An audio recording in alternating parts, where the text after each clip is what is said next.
Hi, I'm Nonita Kalra, and I'm going to be interviewing the actor Tiska Chopra on all topics beyond beauty. I'm very excited to be here to have Tiska with me. We've known each other a while. I'm a huge fan of her work. She tends to break stereotypes, she tends to never follow the rules, and I'm very, very excited that she's going to be with us today to talk about things that actors actually don't talk about. And that's the whole idea of getting Tiska. She's Tiska official is her handle, but she's absolutely unapologetically honest. She's also really punctual. Just waiting for Tiska to join. Um, by the Hey, hi. Hi, Nonita. How are you? I'm good. It's been so long. It has indeed. You're looking I lovely. You look gorgeous as well. And Thank you know you. what? The best part of a conversation that we're going to have is I got the opportunity to go back to your work. So I've spent so much time with you that you don't even know about it. Slightly creepy, but all above board.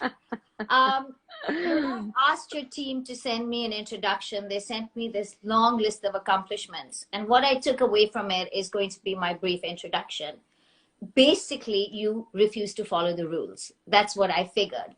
You choose different projects, you win incredible amount of awards, you don't share those with anyone, but Tari Zameen Par was India's official entry to the Oscars.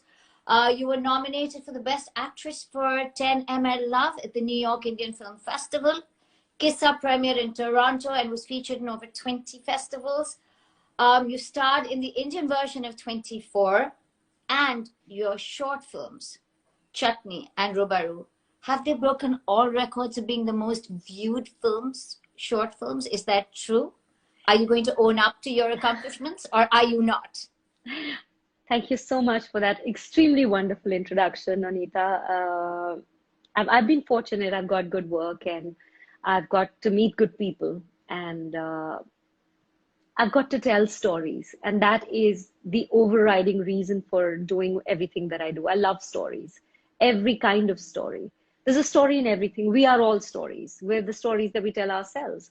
I did this, I'm born to such and such parents, I went to this school. This is the kind of person I am. That's a story. So we are stories that we tell ourselves. And I love stories.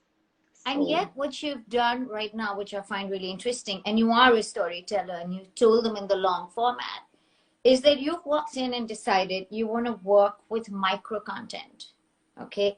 The short film that you're telling, and I watched both. And in under 20 minutes, I felt like I knew the character. I felt like I'd been invested in them for a long time, and I felt we'd been on the journey together. I really need to understand how you took the short format to tell a very long story. What went behind it? Whether it's the technical aspect or was the script written differently?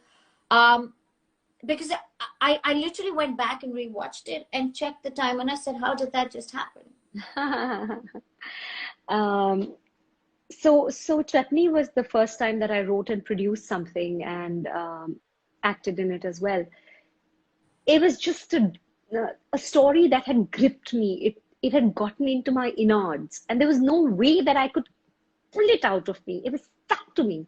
10 years, that story, and it marinated in the juices of my imagination in various ways. Every time I'd go, I would, to a small town, I would see that house and think, and the story would flash in my head. So it was visceral and real. I could breathe that story. I knew that story.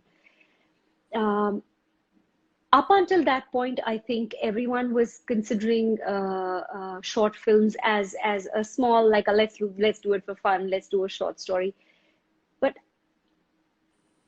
having worked with so many accomplished directors and standing on their shoulders, I knew how they'd set their film projects up. I knew what went into it.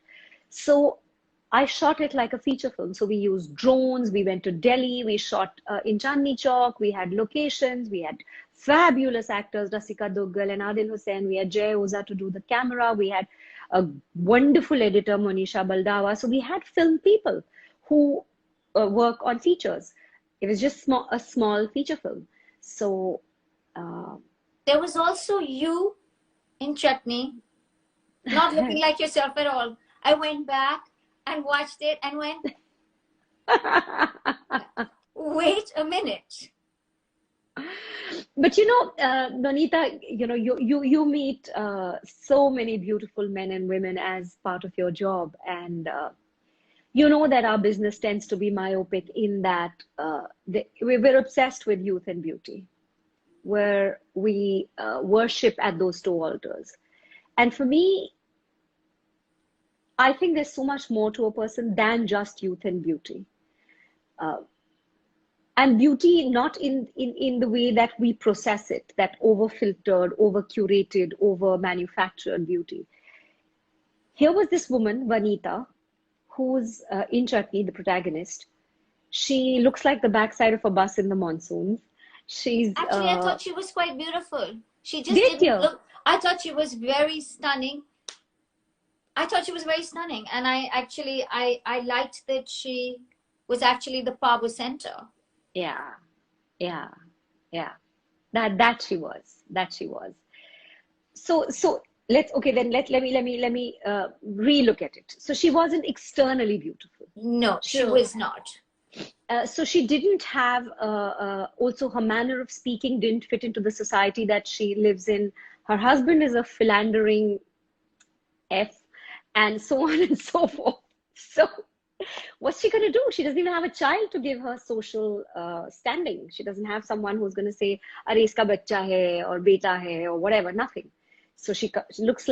She doesn't look that great. She doesn't sound that great. She doesn't even look particularly intelligent, and she doesn't have a child. And her husband bears down upon her. So what has nature given her then to protect her turf? How does she navigate her way through life?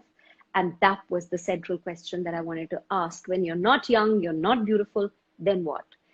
So she's been gifted with this brain that's like, whoa. With a brain and with the ability to control things around her very subtly. And I think that one of the reasons you've taken to writing, producing, script writing, is that you are stepping out and saying, I want to control my narrative. And I want to ask the questions I want to ask. And so with Rubaru, you brought this up. We're obsessed with youth and beauty. And the comments, the loose comments that are thrown at the actor's way. Oh, she looks like an ad for plastic surgery. Oh, she's so beautiful, she can't act. These were questions that women go through, and you brought them up. What happened here? What made you decide to rip the cover off this and ask the questions that, Hollywood and Bollywood don't like to ask? Precisely that. It's precisely that. Also, it's the first time I'm directing a film, so I wanted to engage with my audience in a way that they've given me unbelievable love over the years. So I wanted to engage with them in a way that I show, so this is the stage.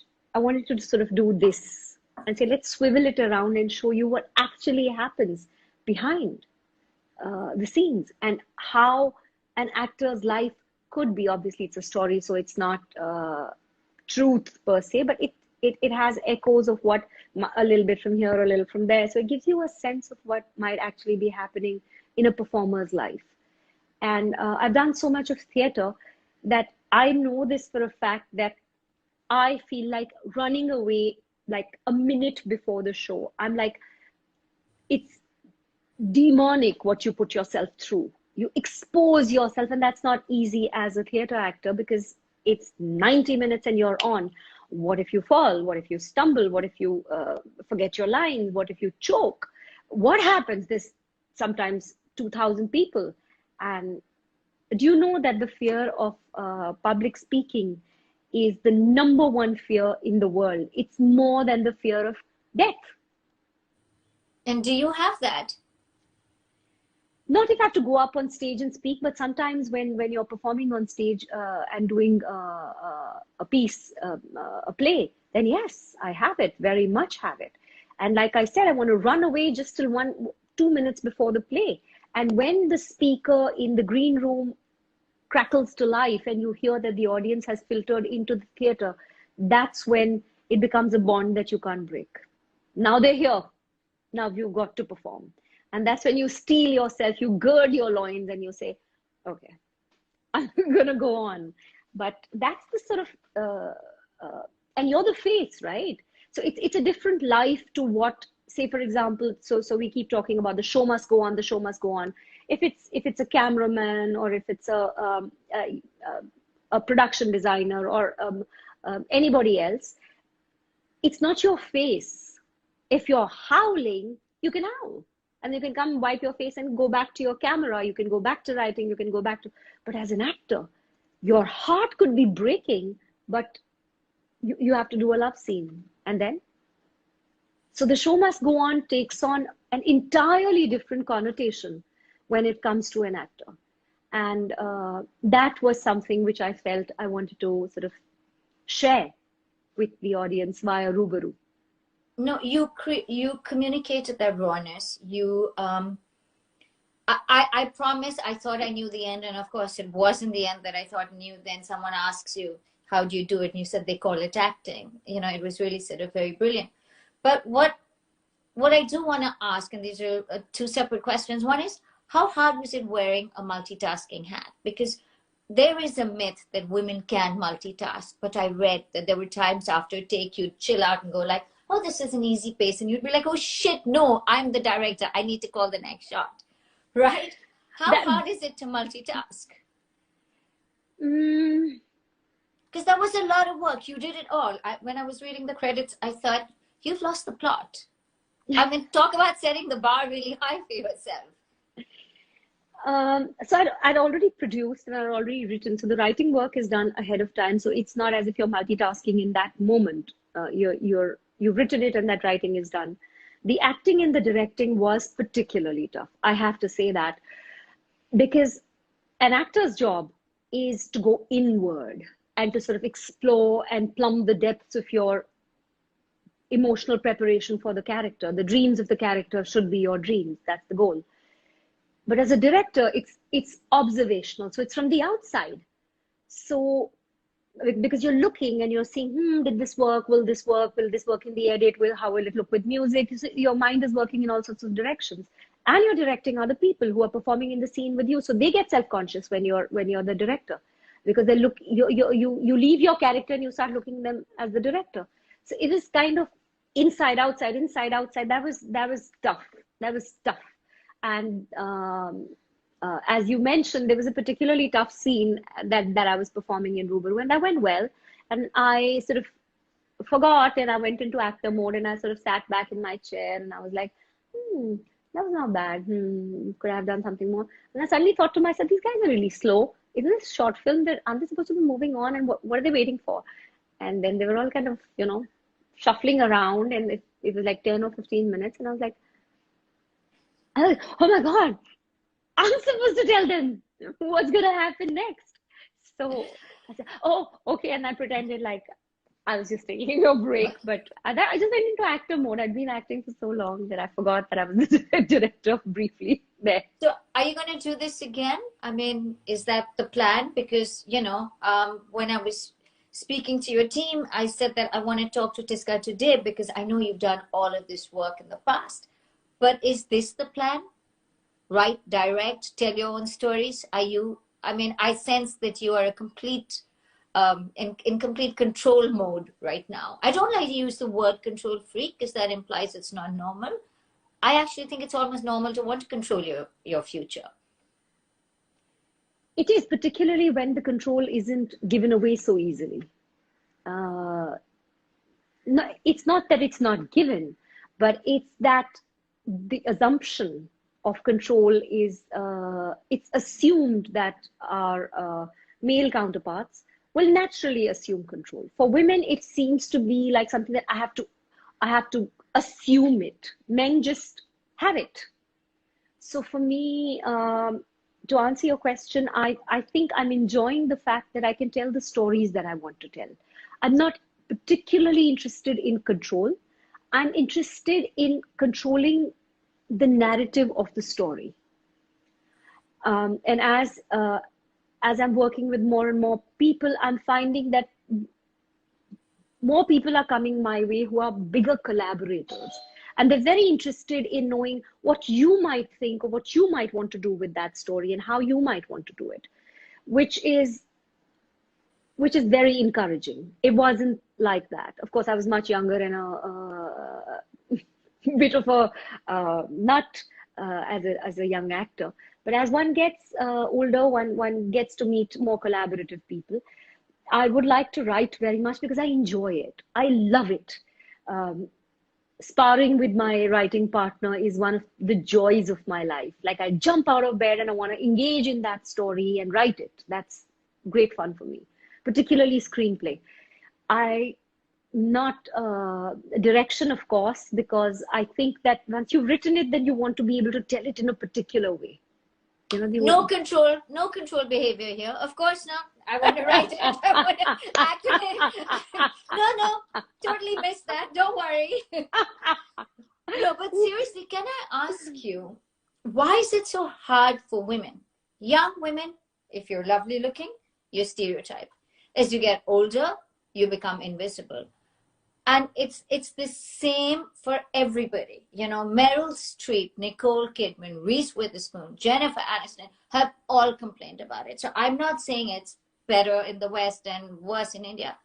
Why are women consumed? And I'm, you know, from your interview actually, where Meryl Streep said women are only consumed for their sexuality, for their youth, for the way they look. Why are women not asked to weigh in? What is that? And you must have thought about this because you must have come across it 100 times. It started off very early when a director turned around and told me he was engaging in these lengthy discussions with the male actors. And to me, he said, actors are monkeys. Just do your job. Just copy me. Just do what I'm doing. And I was like, last time I'm going to be working with this guy. Because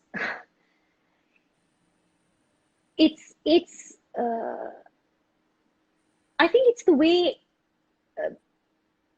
okay. In the current moment of time, physical strength means nothing. What is might? What today is might? Your brain, your ability to earn, your in a smaller circle, your charm, your wit, your compassion, your ingenuity. These are powers. Who requires physical strength? It's no longer a commodity. It's passé. So men have to rethink their position because women have everything else in hordes because they've had to have it. They've had to bloody have it. And we have it because we had to work at it. And so now we have it. So this is going to be the century of women. And I see that so much around me. It's going to hit men very badly very soon, unfortunately. But it's going to happen because the narrative is going to shift. It is shifting already. Films wasn't a kosher place for women to come in because it was very shishi and it was very like, you know, how you gonna, girls from good families don't come into movies. It's very like, but now it's the arts. It's fabulous work. And somebody as conservative as my school principal father is enormously proud of the kind of work we're putting out there. So things have changed in some time. And so I come from that sort of trajectory where the narrative was controlled for me. And Chutney was the first time that I controlled the narrative. And then with Churi and then with Rubaru. So there is a feature film in the offing, which is again wicked and twisted. And then there is a web series which we're producing and writing as well, which I'm not directing but acting in, and working with wonderful collaborators on that. So but I'm also acting with lots of other people, but I'm making sure that the woman is a voice, that she is not the simpering, subservient, silly person. Because prior to this, women were either babes. So 16 to 25 was babe, 25 to 40 was bhabi, and then 40 onwards was biji. Absolutely. So there was no other thing except babe, bhabi, biji. So we're breaking that. We're saying, look at us. I also think 2020 has been the year of communication, right? And empathy. And that's something women have in spades. And I think that's why a lot of the work that will come out will come from women who've had the time to reflect and use our extraordinary ability to communicate. You have also written books. And you know what I was thinking? I was looking at Acting Smart and I said you wrote it in 2014. What advice would you give a young actor now? Would you stick to the script? Would you add something to it? Definitely add social media to the mix, because that's something that you cannot ignore any longer. But largely the advice stays the same, that a lot of people come in thinking that I will be a star. That's a little out of your control. There are too many factors that go into making a star, the right time, the right place, all of that. But what is achievable realistically is to become a damn good actor and to have a very steady, solid career and to have made a very good amount of money and a moderate to high degree of fame. And if the luck fairy touches you, then maybe then stardom as well. But assuredly, a very good life. So that's what the book's about. You're also writing another book. Wasn't that supposed to be out in December, your book of period? Is that true? It was supposed to be, but we fell behind on the timelines because we wanted to do a certain amount of doodling and a certain amount of other work in it. And so it's got pushed a little bit, but yes, it's done. It's written. So, and I need to ask you this. I was going to ask you how you sort of factor a work-life balance. Your book of period is a book that discusses writing about periods. It's written for her daughter and other young women. It was a way of connection, right? And a way of taking away some of the myths and some of the despair around your menstrual cycle and how it's a taboo topic. Am I right, or have I misquoted you anywhere? Not at all. Not at all. Bang on. How do you manage this work-life balance? Because it's really interesting. You're seen as an individual. You're not seen as somebody's wife, somebody's mother, but you're equally engaged in all aspects of your life. What is more important to you? And what is your advice for young women? Because, if you see the comments, there are a lot of women saying you're an inspiration to us. We look up to you. What is the last thing you'd leave them with? YOLO. You live only once. Well done. You're up to speed with social media and language. I was wondering what you were saying. I'm a millennial at heart, born in the wrong decade, I would say. I think we need to change the narrative that we've been handed down over the years. We need to change this whole idea of we need to answer to somebody, we need to fit in, whether it's someone else's mindset, into a family, into a body size, into a whatever. I think blow that up. It doesn't matter. It's your life and you're a snowflake and you're unique and one of you on this planet. Ever was, ever will be. So I think that's something that I keep thinking about. That's my way. That's how I want to do it. And the other thing I want to say is that sadly, it's women who tear women apart, who pull women down. But emerging now, I'm seeing this whole tribe of women who are finding that actually it's their girlfriends who hold them together. It's the sisterhood, which is vital to our movement forward, because we do go through, our PMSs and our stresses and strains and everything else that we go through. A sisterhood is vital to your success. If you're lucky to have a real sister, very good. If not, find one. Find one that feels like one. And so are you choosing projects that are completely female-centric? What are you doing to push the sisterhood forward? Other than being a really good friend, and I know that about you. I think step one is to be a really good friend. Then only then can you expect to get one in return. Mm-hmm. But what are you doing are you doing only female-centric projects, or do you work based on just who's best for the role? I don't know. I think that the stories that pop up in my head tend to be woman centric, because that's how I think. It's not a male gaze; it's a female gaze. So for me, it's important that my heart naturally gravitates towards the woman's thought process, and that kind of makes her the protagonist.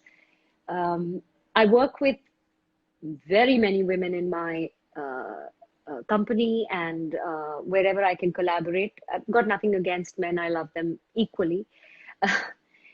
But I do find that women work harder. They're conscious of the fact that they have to break 2, 3, 4,000 years of conditioning. And the ones who are sort of woke to that fact work that much harder and push the envelope and are ready to burst that bubble every time some toxic male ego type scenario arrives. They're like, oh, really? Come by this way, my friend, this side. Come. We tell you what to do. On that incredibly terrifying but awe-inspiring moment, Tisca, wow, I have chills. Thank you so much for joining us today, and really, I hope to see much more of you in 2021. Long formats or short formats. Thank you very much for your time. Thank you so much, Nonita. It was a pleasure talking to you. Bye.